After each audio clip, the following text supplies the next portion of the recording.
morning, millennials. Welcome back to the Morning Toast. Happy Thursday. We are so close. You guys, do you smell that? I smell it. It smells like Friday. She's around the corner. We only got one more day to make it through before it's the blessed Friday. And for that, we have no choice but to be grateful. And you know what else it smells like? Toastoween tomorrow. Oh my God, yes. Halloween toast, the favorite day of the year. Jackie and I have been working on something. We got a little... We've been cooking it up in our bowl like hocus pocus. Trick up our sleeve. And we think you're really going to enjoy it. So make sure if you're a podcaster, I might want to switch over to YouTube for tomorrow because it's going to be very visually pleasing. Yes, it's going to be some really, really fun stuff. Now, I heard a very, unconfirmed rumor that you have an announcement to make. I have an announcement to make. I've been waiting like a few weeks to make this announcement. I just wanted to make sure, everything went as planned. Mm-hmm. But my announcement, which most people have guessed, is that Zach and I have gotten a puppy. Yes. He is the cutest little man of all time. You got him yesterday. We got him yesterday, so I didn't want to say yesterday just in case, but I've been with him for the last 24 hours. We've been vlogging the whole experience, and we are making a video for our Patreon if you want to know how it's been going. And can we get a name reveal? Yes, so you'll see our journey to this name on the vlog because it's like 99% confirmed, but we're still trying to make sure his personality matches his name, because we don't want to be calling him something that's just not him. But right now his name is Bruno. Which I love. Me too. I mean, it's like the perfect name for Zach and I to name a puppy, but I just need to make sure it's the perfect name for the puppy. For Bruno. Right. So, but we've been calling him Bruno. I call him Bruno Sweets. Bruno He's so cute. I'm actually going over right after this to see Bruno because no one has met him yet. I'm just so excited. It's going to bring me back to my early motherhood days, Yeah, no, he's such a little puppy, like such a little man, and he really is so similar to Magnolia and Theo. His coloring, by the time you're listening to this, I will have posted the photos on my Instagram, so head over there. His coloring is the same as Theo, but he's a lot more red than Theo. He's probably like 80% red, 20% white, making him like really a fusion between Theo and Magnolia. A hybrid. So I think like the three of them together, it's just going to be cuteness overload. No, it's going to be overwhelmingly stunning for everyone. And I'm just so excited to welcome Bruno into the family. I mean, anytime the family expands, we're like a brigade of 3 dogs, which is just crazy. Like it's going to be very hard for us to travel, but it's such a wonderful day. And I love welcoming a new puppy to the scene. Yeah, it's just, yesterday was so special. Tell me about the moment. You went to LaGuardia. Yes, we picked him up. And he was like so cute. He was obviously like a little confused, a little scared. So we were just like in the car with him, soothing him. We brought him into the apartment, and it's been raining in New York. As you can tell, it looks like 8 p.m. outside. It does. And so we've made the decision for like these first few days, he's not going to be leaving our house because I've been reading this book on Cavaliers. Now that like Zach is all in on the Cavalier life, which we talk about in the vlog, because if you've been following for a while, you know that it took him some time. He was all out for a while. Yeah. So we've been reading this book that just talks about how the first few days are very important. So we've literally been like nesting and just trying to get him comfortable, like walking at his pace with his little legs, like trying not to carry him everywhere in the house, like letting him discover the house. And so he's been like peeing and pooping wherever he pleases. And is that your worst nightmare? No. Yes, obviously it's like our house doesn't smell like it did 2 days ago, but it's worth it for all the love that it brings. Did I not tell you that? No, and I've always known that. I'm now good and ready. And so yesterday, and I'm just glad to see that he's peeing and pooping, like that. Right, things are working. Things are working. And so it's a constant work in progress, and he has a long way to go. But we're going to do the work, and I'm really excited. It's the start of a really just beautiful journey for you. I'm so happy for you. And you know what? I feel like some things are just like meant to be, and your love for Theo, while I'm going to miss it, and it's not going anywhere, but you have more energy to channel to Bruno. I think like I had too much love for Theo. Like it was spilling over, and like there was nowhere for it to go. No, and it was like at that point, like if you love a dog so much, like you need one. Like, I know, and I've needed one for a while, and I finally have one. It's very exciting. And like last night, we were on my bed like reading the book for the redheads, and he was just like sleeping next to me, and it's like, this is what I've been dreaming of. Yeah. And it's just really exciting. I'm very happy for you. Thank you. And he's so cute, and I cannot wait to meet him. Like I'm literally rushing through the show so I could go home and meet him. Yeah, and he'll be joining the Pups with No Job Instagram account. It's just going to be like super premium content per usual. He's just like the cutest man.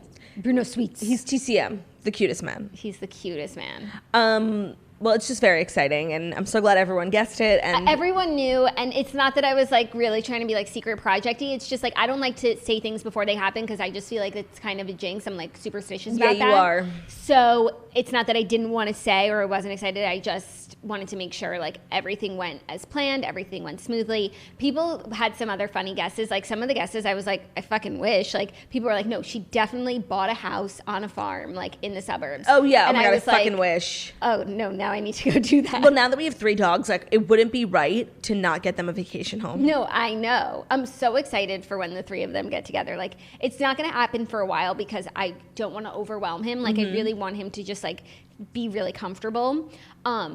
Because I think in the long run, it'll pay off in droves. Like Theo, like the most independent man alive, Theodore Fichemin. And just like the most perf Chemin. Like it doesn't get better than Theo, but I hope you can get close. No, I know. And I was reading this book on Cavaliers and how you should like train them and treat them and how much dependency versus codependency. And it pretty much like spelled out what Theo went through and like what his journey has been and like where Theo is today is like the goal for all Cavaliers. The byproduct of all the work you put in the first year. Like puppy years are so important. Yeah, so I'm really just trying to do all of the right things right now and we're just enjoying our time. So it's been really exciting. Woke up super early, but I think you're about to become like, if it's possible, even more of a homebody. Yeah, no, I mean it's not possible, which is why I've needed a little man. Yeah. And if, I don't want to even put it out there, but if we go into like a wave 3 lockdown, joy. Joy to the world. Bruno is here. Bruno is fucking here. Let every pub know of Bruno. Let Theo and Magnolia sing. Let Theo and Magnolia sing. Let Theo and Magnolia sing. Hey. So congratulations. Thank you. Thank you. Can I give a little personal life update? Sure. It's kind of a big deal. I have recently gotten into napping. And I wish this was something I really started like when things were real lockdown, because now it's like we're sort of transitioning back to regular life and it's like a weird time for me to be taking up like midday naps. But when I was in college, I used to take like a 2-hour nap every single day. It was the best part of my day. And then of course, like I got busy with, my bustling career and I just couldn't do that anymore. But I'm now 2 days in a row napping. Yesterday I napped, get ready, for 3 hours. And then I went back to sleep like after dinner, like at a very normal time. And it's a wonderful thing, especially in these unprecedented times. I think that naps should really be made a priority for everyone. Yeah, I've taken like a handful of naps in this situation and they've always been nice. They can sometimes be a little disorienting. Of course. And I sometimes like wake up with anxiety and like I feel my phone buzzing like through my sleep and it's just like kind of torture. But when you hit that right nap, nothing better. Presto, buongiorno, it's Bruno. I think what I've really struggled with during quarantine is coming to the realization of like how long the days are. There's just so many hours. And when you nap through like 3 of them, it really makes it go by faster. Oh, well, that too. Was Theo napping with you? That is a good question.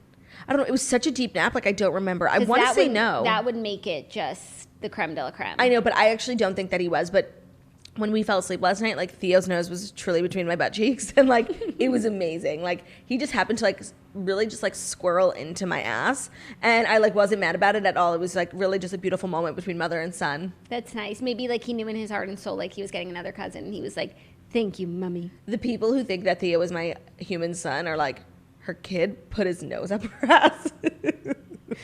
LOL. Oh, also, I don't know if I mentioned this, but I have a book coming out. No. It's called, no, did you not know? No, I didn't know. Oh, man, that's so crazy. You've been busy with the dog. Like, yeah. I understand. But my mind's been elsewhere. Let me tell you a little bit about it. It's called Girl with No Job, The Crazy Beautiful Life of an Instagram Thirst Monster. It's really just like an overarching 10-chapter book about my life, my career, personal life, dealing with the death of my father, body image, meeting Ben, breaking into comedy, cancel culture, a lot of really interesting things that even if you listen to this podcast or you're a Patreon member and like you know everything about me, there's so much more to know. I'm just like a constant, source of knowledge and information.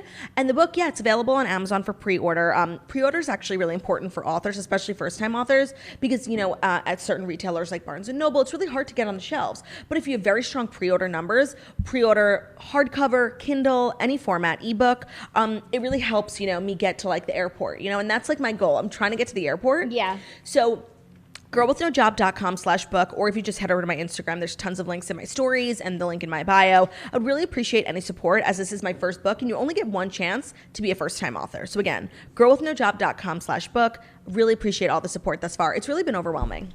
That's beautiful. Speaking of books, I just finished a book for the Redheads. We're recording today. So if you have questions about the book, email the redheadsbookclub@gmail.com. And for the Redhead stands, I just want to assure you, like, there will be a Girl with No Job book episode in January, just in time for the release. And I'm really looking forward to, like, just diving into it. Like, we don't hold back. No, I know. And I'm honestly, like, nervous. I feel like it's like going on The View for books. No, it is The View for books. And you will be the first author that we've ever invited on the show. You know what's so interesting is how we always talk about here, like, how we, like, label ourselves. Like, are we influencers? Are we podcasters? And it's like, my whole life has been leading up to, like, I'm an author. Yeah. And I think that's how I'm going to be addressed moving forward. You think so? I think I'm going to have to get my PhD.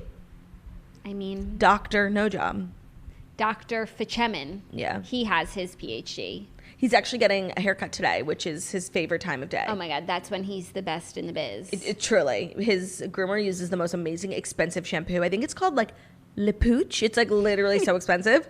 And I went to buy it once, like, because I give Theo baths, like, not as in-depth as she does. But it was, like, so expensive. And I'm like, you're using Tresemme, like, get in the bath. Like, yeah. But when she does it, it's like a real treat, you know? Wow, that's exciting. I can't wait to see him whenever I do. Yeah. For that special moment. And hopefully, we're hoping that Bruno and Theo can meet maybe this weekend. I'll see where his disposition's at. Let's not rush. You know, we have a lifetime ahead of us. I know. Very exciting. Very exciting. So, with all the excitement behind us, I think it might be time. Okay, let's go. To get into the Fast 5 stories that you need to know before you wake up and take a bite out of your morning toast. And that's true. And I would be silly to even argue with that. So let's leave it at that. Okay, well, first of all, everyone is talking about The Bachelorette, Clare Crawley's decision to not be The Bachelorette any longer. A Bachelorette executive went on Nick Viall's podcast. And people are raving about the episode. And is spilling some tea, truly. Okay. So ABC's Entertainment's Rob Mills appeared on the former Bachelor Nick Viall's podcast on Wednesday, where he acknowledged that producers knew from the start that Clare's season would be unpredictable. Not this unpredictable, right. However, he said. He said it became clear that Clare's season couldn't continue on as usual when she decided to not give out a rose at the end of a group date that did not include Dale, choosing instead to give the rose to herself. At the time, it was sort of controversial, he said. This was the time when we started thinking, oh my God, like, we've really got to start thinking about this, when she didn't give out that rose and just gave it to herself. Nick said, I felt like I saw that coming. It's like, Dale's not on this date. I'm just not going to give a rose. Mm-hmm. And Mr. Mills said, right, that was it. That was it, and that was when we started making the call to pivot. Right, yeah. I mean, I feel like part of me is like, yes, it was very obvious that the season couldn't go on. But I know that the producers of The Bachelor, like, make people do things all the time. And part of me thinks they could have just, like, made Clare pretend for the rest and, like, just edited it all together to, like, a shitty season, which I'm actually glad that they didn't do. But, like, there was a way to make this work.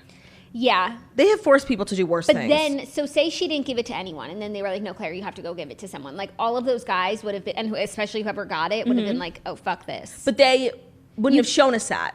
No, but, like, you could feel morale. Like, yes. At a certain point, like, people, there's only so much movie magic you can do. Yeah, and, you know, morale has been, like, a really interesting concept on the show, because I feel like because everyone was quarantined for 6 months, they were more excited than usual to, like, start the season. So we started at a record high morale in Bachelor, like, history, and we've also achieved a record low. Yeah. Also, I feel like if they had continued the season, like, anytime she went on a one-on-one date, if she's so in love with Dale and thinks he's her fiance, like, she probably wouldn't have kissed anyone else. Yeah. And so then we're only seeing, like, these makeout scenes of her and Dale, and she's not kissing anyone. And it's like, what is, like, also the viewers, you know? Yeah, no. There's only so much you can get away with. And I hate when you can tell when a season is so heavily edited. Some are much more edited than others. I think, like, in recent history, the most edited one I remember was Nick Viall's. How, like, we felt so confused. Remember that volleyball date where, like, half the girls went home and they, like, never even addressed it? It was so edited, and it was meant to protect, I think, Vanessa Grimaldi in the editing, because they didn't want her to be the villain, because then she ended up winning. And I feel like they had something to prove, like, when they didn't want Nick to come out as the bad guy, because so many people were like, Nick sucks, because of, like, the whole Andy Dorfman drama. So I'm actually glad that we were spared, like, such, you know, like, overtly edited season, because it's confusing and it's exhausting, and I hate feeling like there's something they're not telling us. Yeah. And I'm so excited for Tayshia. Yeah, and this has made it like extremely dramatic, really like the most dramatic in a while. In a while. So Chris Harrison's words are ringing true. Also some interesting tea that Mr. Mills shared. I can't for the life of me remember his first name. Robert Mills shared was that Chrishell Stause was considered for The Bachelorette over 10 years ago. Was she ever a contestant? No, he said, I actually had lunch with Chrishell. This was about 10 or 11 years ago to talk about being the Bachelorette. Eventually, it wound up being Deanna, who was the one girl who spoke to Clare. He said there was a time when Bachelorette was sort of done, just like every so often when they decided to do it. He said a casting director recommended Stause, who was on All My Children, for the gig. Oh, and they weren't just picking contestants, they were just picking people. Yeah. He said we had this incredible lunch. I think it was at the Beverly Hills Hotel, and she was awesome. And I was convinced. I'm like, this is the Bachelorette. However, there was a big push at the time to give the role to Deanna Pappas, one of the 2 women sent home by Brad Womack in the season 11 finale. Got it. Even Ellen called ABC to recommend her. Chrishell? Deanna, which is why it went to Deanna.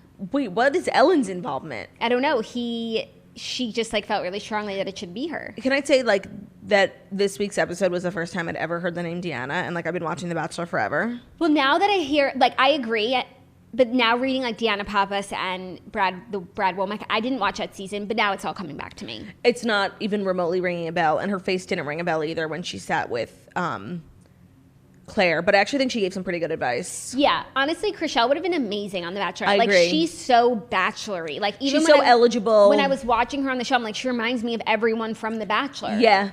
Like, that really, she could have gone down that road and like still ended up being the same person. Exactly where she is. Yeah. Totally. Except for like the Justin Hartley part. Oh, yeah, but that was like the worst part of all the things she's accomplished, that's like not even the coolest one, you know? Selling Sunset, Dancing with the Stars, but I don't think she would have been there without the marriage. It would have been a very different situation. Yeah. Honestly, I feel like she could still be The Bachelorette. Yeah, she's in the ABC family now with Dancing with the Stars. Yeah. And she's single. Mm-hmm.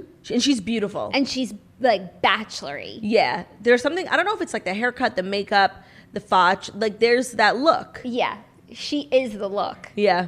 So I just thought that was interesting. This sounds like a very interesting podcast episode. Yeah. For anyone looking for Bachelor tea. Vile which files. is like a lot of people. Next story, a little unhappy couple news. Brad Pitt and his girlfriend Nicole Poturalski have broken up. Isn't she like 11? Is she? No. He's 27. She's 27. Okay. Brad Pitt and German model Nicole Poturalski have split, Page 6 has learned. The couple who were spotted together in August are totally over, according to a source. It was never all that serious as it was cracked up to be, the source said. We're told the breakup happened a while back. How old is Brad Pitt? 56. And she's 27. Yes. So that is more than double, right? Just wondering. I'm not being judgy. I'm just genuinely like, is the math 27 times 2 is... 52. And how old did you say he was? 54. And how old did you say he was? 56. So yes, okay, more than double. I'm not being shady. I'm just like genuinely, I'm curious. You know, I have a curious mind. Girl. I'm so into like digits. It's crazy. On the one hand, I want Brad Pitt to like be in love forever and be in a relationship that makes him so happy. But on the other hand, like, I don't know that I thought that this was like Endgame. No, I definitely did not think it was Endgame. And I don't know if I really see like a long-term relationship for Brad Pitt. I feel like he was in back-to-back Jennifer Aniston, Angelina Jolie, and I feel like now he just wants to get like, not to be disgusting, like he just wants to get his dick wet, you know? He wants to get his freak on. Yeah, and I'm okay with that. Like his kids are grown, and I feel like it's not a midlife crisis because he's like already accomplished so much in like his family life, and I just feel like he's like over the drama of like tumultuous relationships, and I'm here for whoever he wants to bang. Like I really am. I don't know. I think at a certain point, maybe we're nearing that point. Like he's gonna want real companionship. Yeah, and I do think at some point, like, he might go back to Jen. Like, I really do feel that way. I know the internet would, like, literally implode and, like, shit itself. And I don't even stand them necessarily. Even, honestly, when he broke up with her, I was, like, so team Angelina. And I was also 7 years old at the time. I don't, like, ship them so hard. But I do think there's a very strong possibility that, like, they get back together. I don't think at all. And not now, but soon. I don't think so. I mean...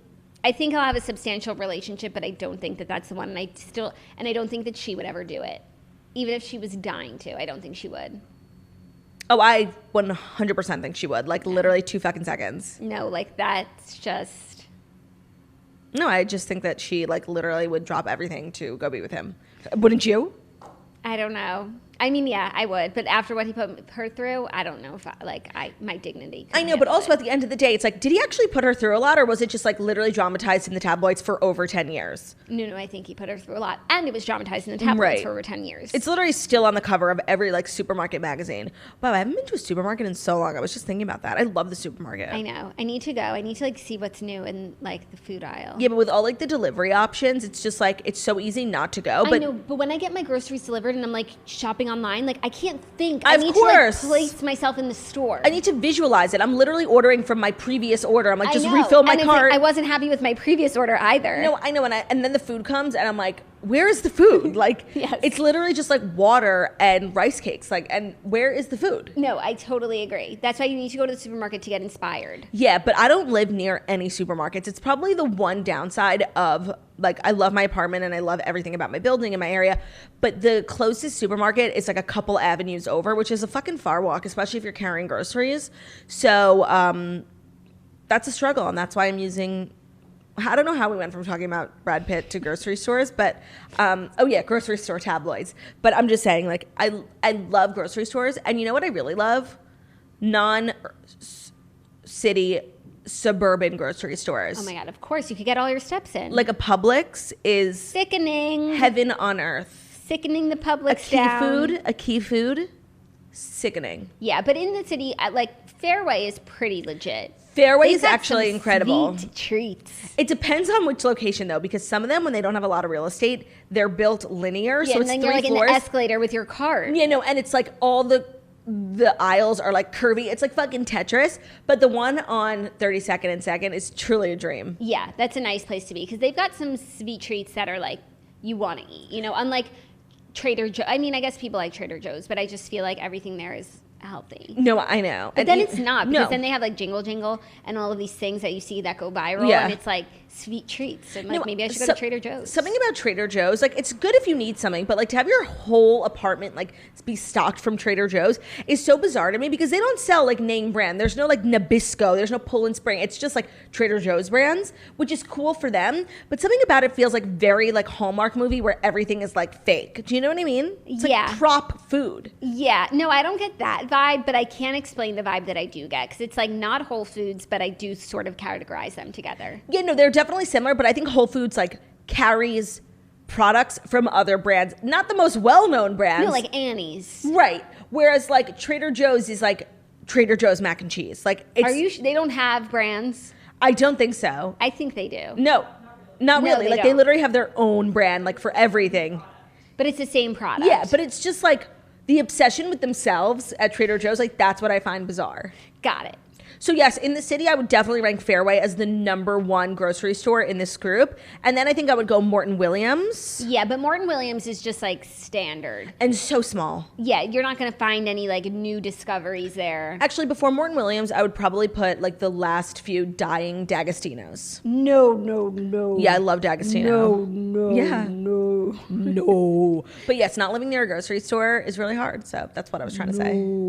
And Brad Pitt, wishing you the best of luck in your romantic endeavors. Yes, and speaking of romantic endeavors, Adele is saying that she's single after she's been linked to the rapper Skepta. And I'm feeling skeptical. Yeah, so the other day people were saying Adele had a new man's, the British rapper Skepta. But then yesterday she posted saying, "Happy Halloween. I'm going back to my cave now to be the single cat lady that I am. Peace out till next year." So it felt like she just wanted to let us know that she's single. Right, because she could have made the sentiment on her caption like the same without like going out of her way to say that she was single. Right, also the single's in parentheses, so it was like single. Oh, she's telling us something. She's singled out single. Yeah, and maybe it's because she heard like Brad Pitt was single, so she's like trying to keep her options open. You know what? I know, that's what I was going to say next. That's not the most, like that actually makes a lot of sense. Adele and Brad Pitt. Like, you would never think it, but now that I'm seeing them together, I feel like Brad Pitt obviously like loves a beautiful woman and Adele is stunning, but I think he also really values like someone with like a neshama, you know, like a soul, like a great spirit about them. And I've never met her, but what I get from Adele is that not only is she like so inherently talented, it's like she has that type of magnetic personality that people just like want to be around. She's like hysterical, but she literally could have made it as a comedian or a model, but she like just happened to be like the most incredible singer in the world. Like, I feel like she has that type of magnetic energy that Brad is really looking for. Yeah, I hope that someone sets him up on a date. Me too. I don't know who. Adele is friends with Jennifer Lawrence. Mm-hmm. And I feel like Jennifer Lawrence and Bradley Cooper are friendly. Yeah. And that might be how we get them together. Yeah, they have to get the gang together. Yeah, like a game night or something. Oh my God, that would just Adele definitely loves games. Stellar. Yeah. Yeah, I hope Adele is out there playing the field. It sounds like she is. If she's being linked to someone, but then saying she's single, like she's letting all the other men on the bench know, like, no, like there's other, like, right, you're not special. You're still in the game. So I just hope that she is having a great ass time. Me too. I like get so mad when I think about what Adele has like been through because she had to give her ex-husband like $70 million because she gave literally half her fortune. I think it was something because of like the British rules on like community property. I don't know what it was, but like I don't know why, like that just makes me mad. Yeah, I didn't know that. That makes me mad. Like she literally bared her soul, toured for years, like worked so hard, and like here we are just like forking over $70 million to the man who broke her heart. No, but you know what? Like she'll be fine. That situation has given her probably the fuel to make another 70 like that. 100%. Like one more album and tour, merch, you're fine. But it's just upsetting. Yeah, for sure. Okay, next story. Kylie Jenner admits to feeling sad about having to hide her true personality. So Kylie joined James Charles on his YouTube channel, and she admitted to feeling sad about not being able to show her most authentic self.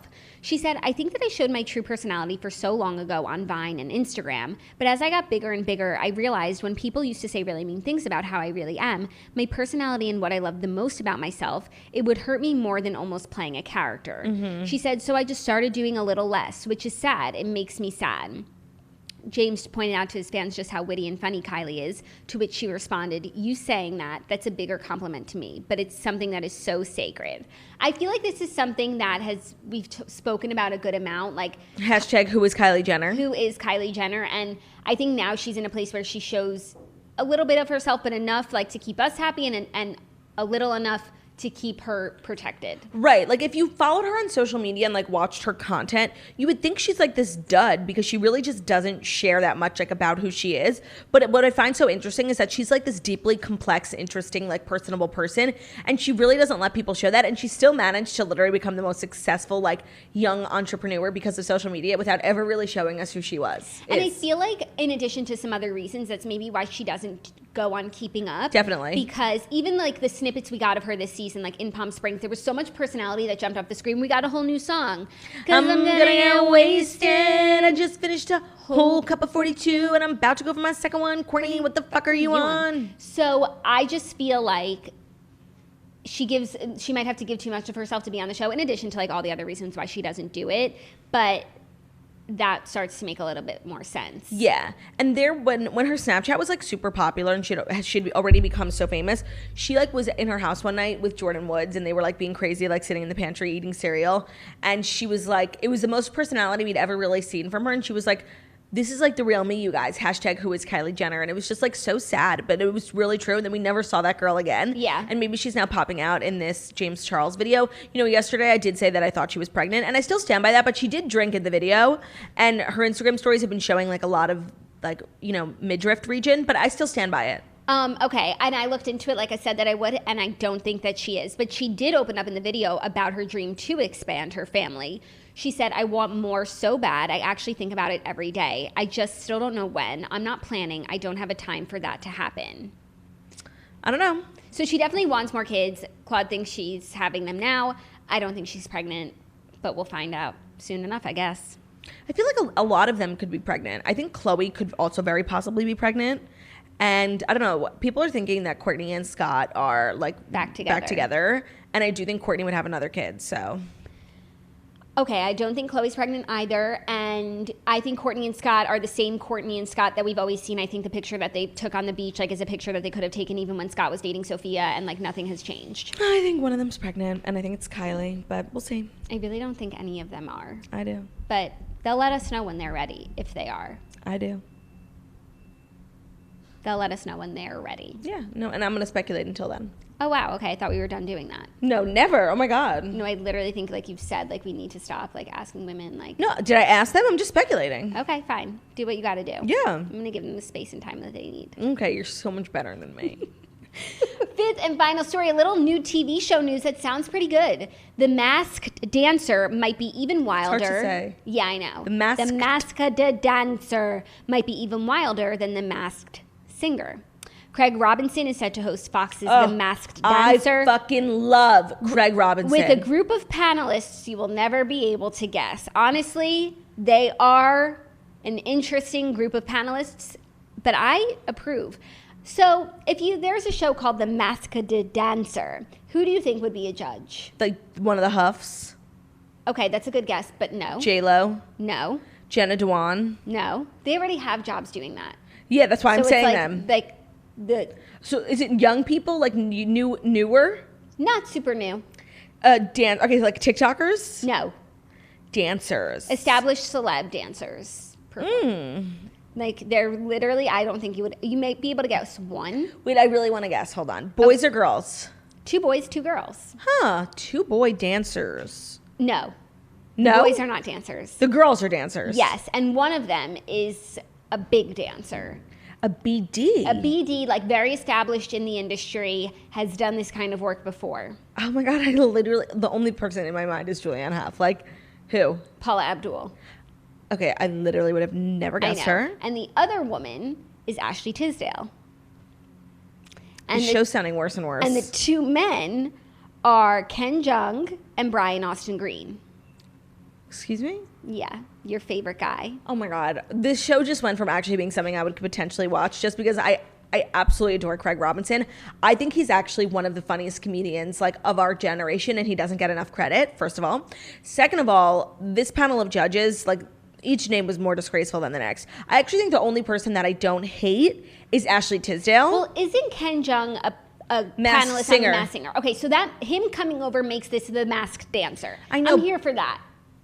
I guess, but like... And he's shown that he has judging chops. I think the one who makes the least sense is Brian Austin Green. 1,000%. So this is really bizarre. Like, it should literally be Charli D'Amelio. Like, they want this to be successful or not. No, but she would probably be like a masked dancer. Yeah, but you need to have some like star power on your panel. I mean, honestly, the panel for Masked Singer is pretty good. Robin Thicke, Nicole Scherzinger, Jenny McCarthy, even though she's not a singer. But like, I don't know. I think that TV shows like really need to start hiring like Gen Z and millennial consultants, because I don't know what they're doing over there, but like this was like a decent, not even a good, like a decent idea that was really squandered. Like, let us help you, okay? This could have been great. Now it's just fine, and it's just bizarre. Here's the description of the new series. The Masked Dancer will feature celebrity contestants shaking their tail feathers while covered from head to toe in elaborate costumes and face masks. That sounds like very technically challenging. And by the way, I always think it's hard to sing on The Masked Singer in those huge things.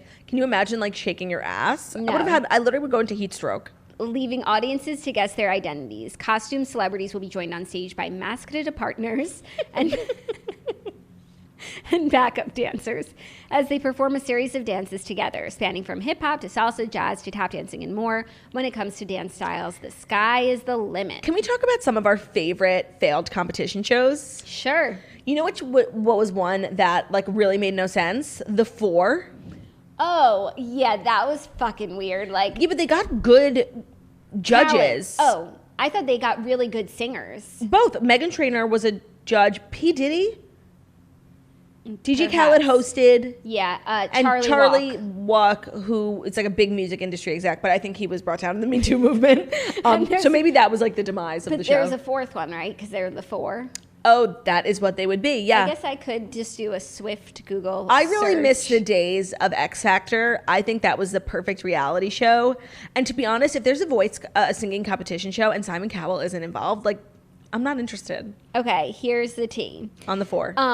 Sean Diddy Combs and DJ Khaled and Meghan Trainor were panelists, and Fergie was a host. And they obviously cut Charlie Walk out of that description because he was the little man on the end. Yeah, he was like the token the L.A. industry. Reid. Yeah, the Simon Cowell. Right, L.A. Reid was on X Factor.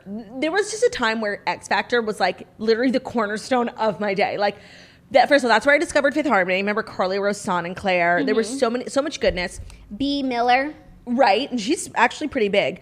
But then there was also like the amazing judges. Demi Lovato was a judge. Britney Spears was a judge. They were paying them like $30 million for like 10 episodes. It was crazy. Yeah. But there was X Factor really never hit that big here. Here, but Fifth Harmony did. Like, yeah.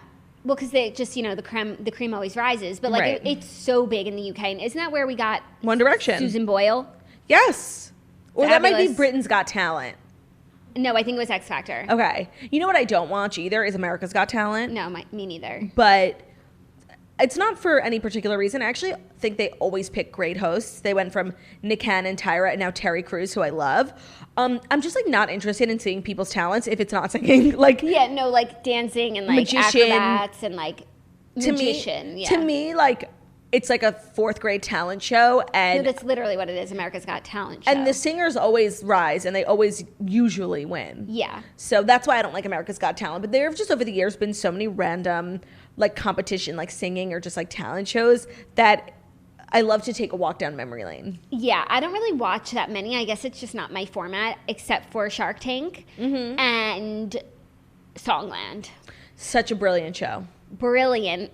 Both are so brilliant. Both have like taught me so much about industries that I really did not know much about. That's actually true, especially about Shark Tank, like the nature of entrepreneurship. Yeah. Entrepreneurship. Mesca de Dancer. Entrepreneurship.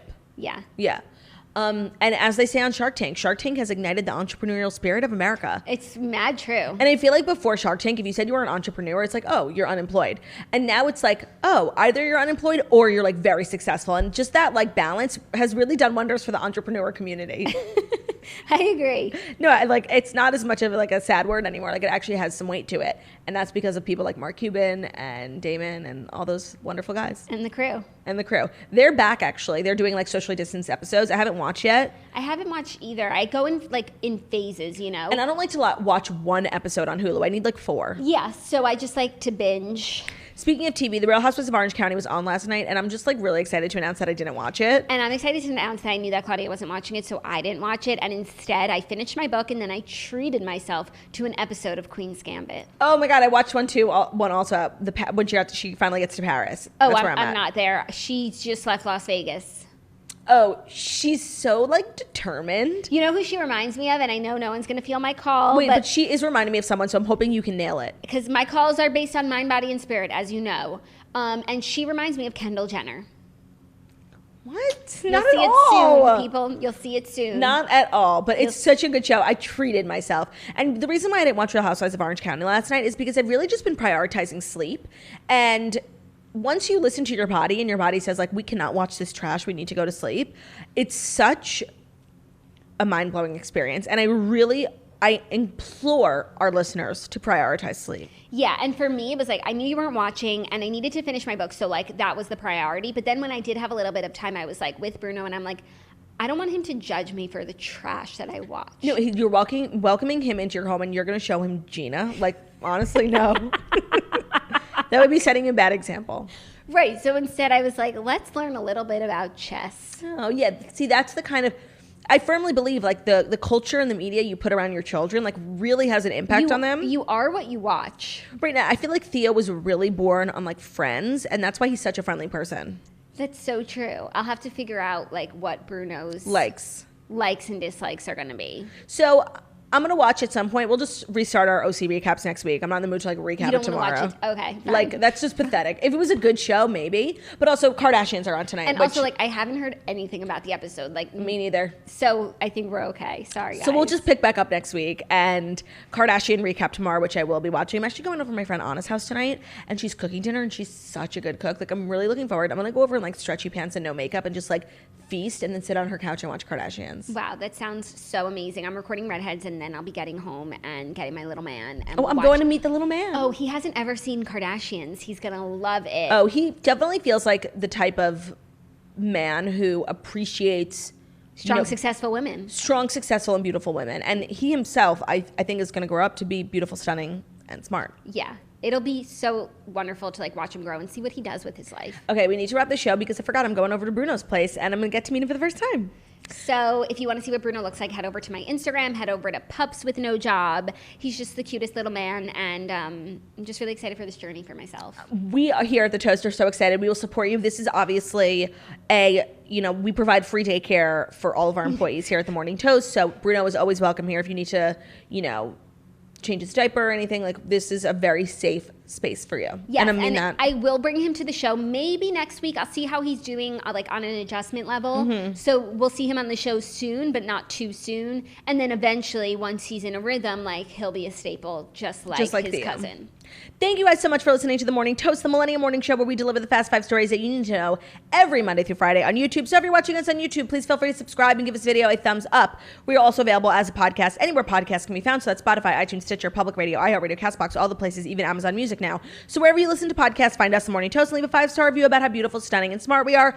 Don't forget, tomorrow is Toastoween. Make sure you are subscribed to us on YouTube. It's going to be an episode you're not going to want to miss. So don't forget that. Have an amazing day, and we'll see you tomorrow. Goodbye. Goodbye. Goodbye. Goodbye.